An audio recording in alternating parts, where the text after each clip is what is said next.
So we just got done with a couple days of terrible rain.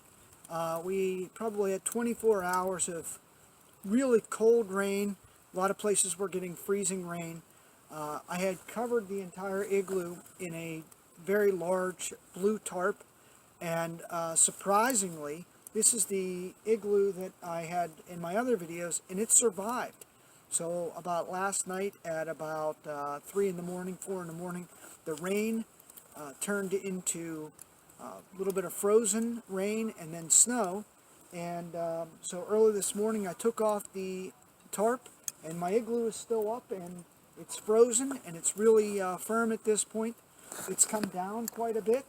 It's only about 4'6" inside. I might take another 6 inches out of the bottom of that snow that I sleep on to make it a 5-foot igloo again. But as of right now, it's 4'6", and I'm going to have this probably for another 4 or 5 days now. So it just goes to show you that when you think your igloo is done, it's worth putting the time and effort in trying to keep it up as long as you can.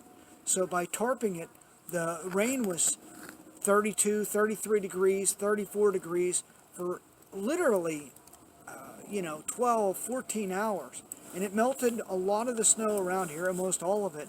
But we were able to get it over that hump, and now it's really solid again, and get some more use out of it. And again, these igloos take so much time to build that the more days that you can get out of it, the more it's worth it. And that's especially important if you're trying to get other people to help you build the igloo, because they might give you one shot. They might say, look, I'll come out one time and help you, and after that you're on your own. So you want to get as many days as you can out of any igloo. So tarping it, and even when it seemed hopeless, I thought for sure this igloo would collapse. It didn't. And I think part of that is because the dome was a little bit lighter than some of the other igloos that I had made. I had mentioned this one, I started with about 12 inches and tapered up to about 4 inches.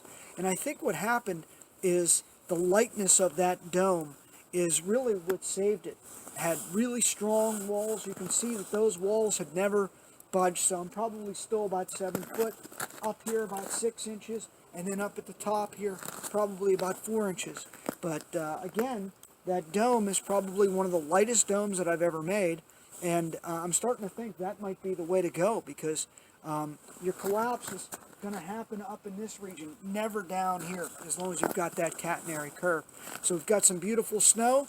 It's covering up some of the imperfections, and it's a little depressing when you see a dirty igloo. And the trees have buds and different pieces that are going to fall off, and they're going to land on here. So that's just a lot of debris in the air that lands on your igloo that's going to give it that look. But either way, I'm pretty happy with this little one. It's a really small igloo now, but what do you need? So I'm pretty excited that we're getting snow again, and I'll have it for another 4 nights, maybe longer. So we'll see. All right.